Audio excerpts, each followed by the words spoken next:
এটা আমরা আনার পরে প্রথম দিনে বিক্রি হয়ে গেছে। এখন এটা রাখার কারণ ওনাকে বলে অনুরোধ করে রাখা, কারণ আমরা মেলাবো শেষ করবো 16 তারিখে নিয়ে যাবো।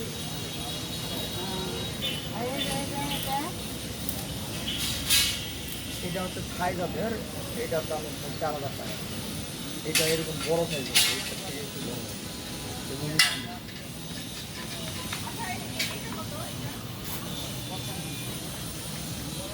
এটা ছোট ছোট চারা নিতে পারেন। এই যে এই সাইজ চারাটা আপনার 6 মাসের মধ্যে বড় জায়গা লাগাই দিলে 6 মাসের মধ্যে ফল আসবে পুরানো।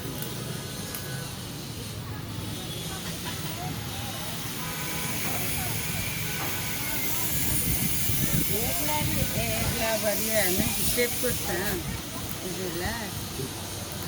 হ্যাঁ